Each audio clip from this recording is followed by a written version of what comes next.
When was the last time you tried something new that made you feel a bit uncomfortable? Maybe something you've never done. Stepping outside your comfort zone can really be beneficial. So on this project, we're cutting these boards to size, and we're going to do a fully grain mashed wrapped miter box.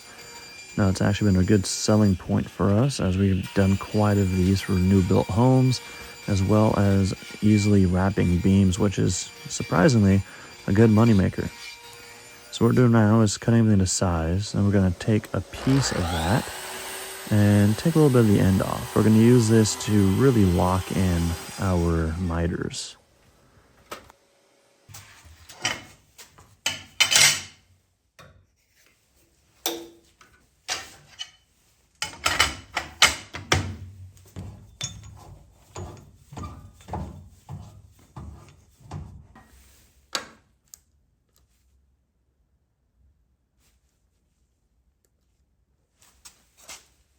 As you dial in your angle for your miters, go past 45 a little bit on these grain wrapped boxes, just so you ensure that the edges come in contact and any gap is on the inside. Pain in the butt when there's an open gap on the outside. So as you see here, we'll go down to 49.9.8, right in there. Here we are sneaking up on the cut with that offcut we had from the same board. We do this on every single one, just to ensure that we get a perfect miter on this without taking any off the top. It's rather satisfying.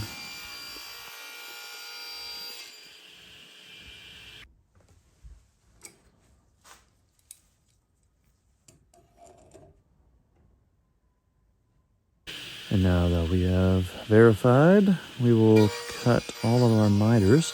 Without moving the fence, you can actually flip this bad boy around and cut the other miter for your centerpiece. That way, you take out the human equation and try to get everything exact. Always remember to try to set up stop blocks or some repeatability, because the more you move it, the more you put in human error. So without moving everything, keeping it the same, you have a less likely chance of screwing something up.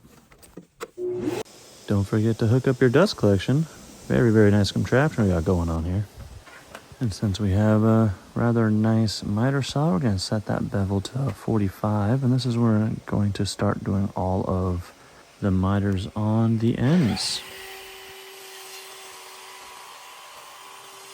And now we have our reference mark. We're going to measure over 74 inches. As you can tell, great camera work there, bud. But on our mark, we're going to line up perfect on that laser. Love that thing. And proceed to cut our miters.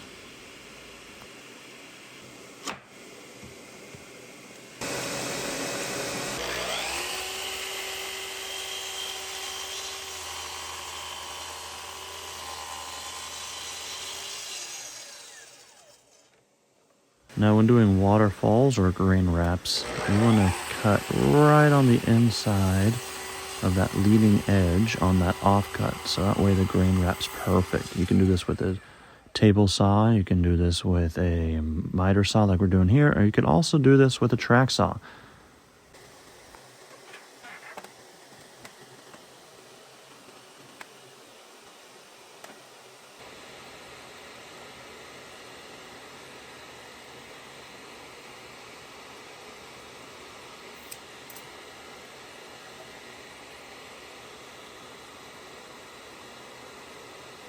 So after we mark our 7-inch mark, we're going to set up the stop block right here. So we know we need to cut more than one.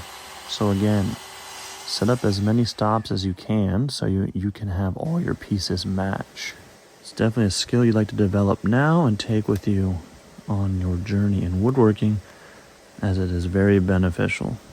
If you're liking what you're seeing and you're liking what you're hearing, feel free to like, subscribe, or at least leave a comment. Let us know what you want to see, or what tips or tricks you would like to give other woodworkers. All right, let me explain to what we're doing and what we got going on here.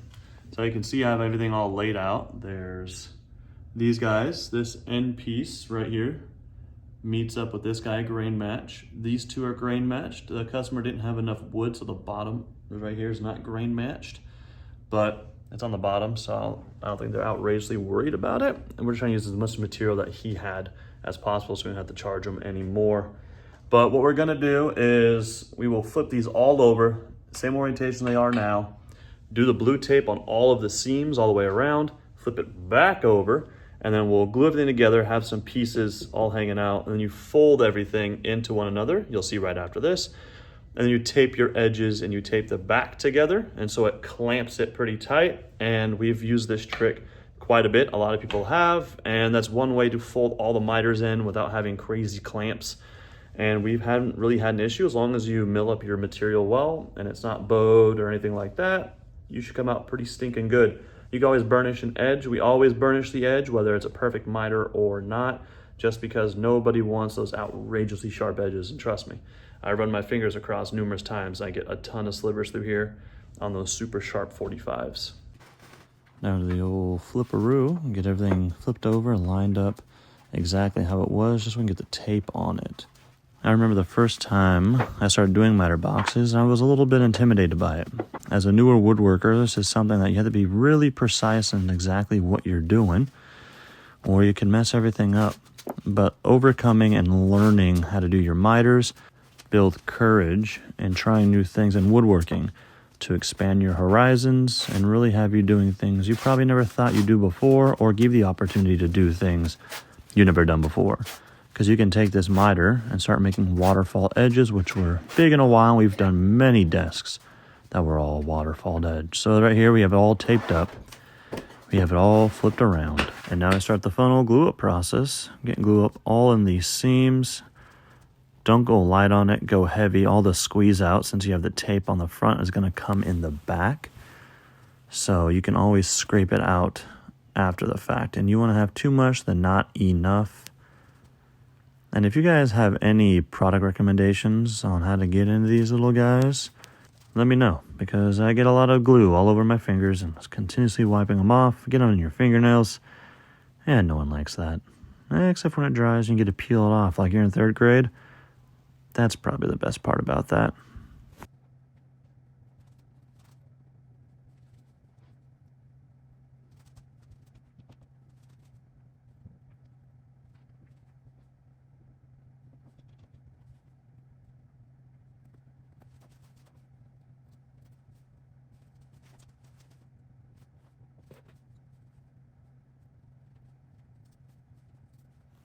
Well, now we got everything glued up, and this is where you start folding in the box. As you can see, this is where the tape really comes in handy, holds the bottom together really well. Match up your corners pieces right here. Get all your edges lined up real nice. Get the tape in there real good. Tape will definitely help squeeze it together. And you'll notice that we don't have any fancy clamps, but we do use fancy ratchet clamps, which can also be used for tying stuff down in the bed of your truck or anything else. So it's a really multi-purpose tool. But before then, we get everything all together. We'll squeeze the sides in just a little bit, just to keep everything kind of tightened together. And then we go get our ratchet clamps. One thing to note here is when you do get your ratchet clamp around, you don't need to squeeze the ever-living daylights out of it. If you squeeze too hard, you'll actually fold in most of those edges. Granted, if you're going to sand it down like you probably should a little bit on those edges, then you'll be all right. Or you can also make cawls for the edges, kind of like those fancier clamps to have, that will protect the edge from all that pressure on it. We have the experience of doing this enough that we know about how many clicks to really give it, and you kind of get the feel for it over time. You will mess up on a few of them like we did, but as long as you learn from your mistakes and you know what to look out for and the feel of it, you'll be good to go.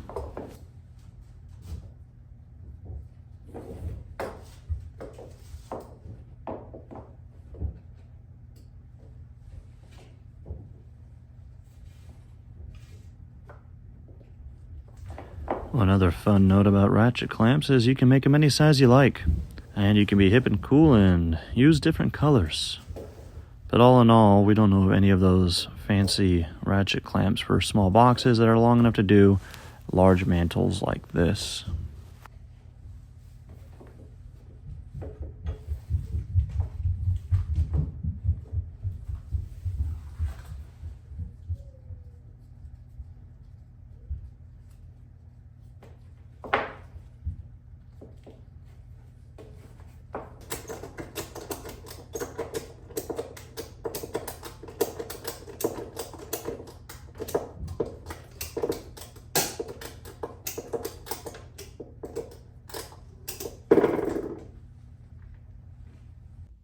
So the camera quit recording because I got a phone call from a customer. However, we will go through and scrape the insides, and we also use the tape and spots to hold the excess glue so we don't have a ton of squeeze out all inside of that. So, not looking bad. Once you let it sit for a couple hours, I think ours was about 3 hours in total, you can take everything off, start taking all your tape off. And what you can do with all the tape, believe it or not, is make little balls out of it and see how many 3-pointers you can make from across your shop. Being able to only see out of one eye, I make 0 of those shots that I shoot, but I was taught a long time ago, consistency is key. So I may not be able to make 1, but I consistently make 0. It's worth something, I was told. I'm still trying to figure that out.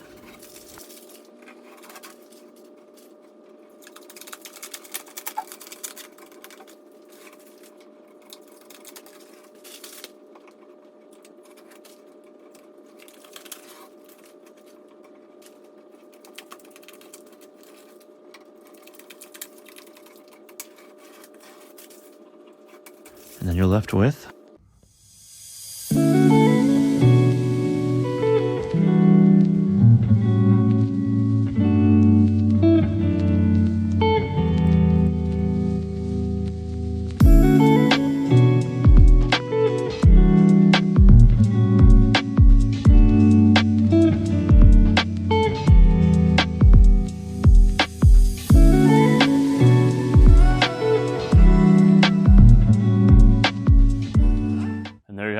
we have ourselves a 74-inch wide, 7x7 all the way around floating mantle for a customer.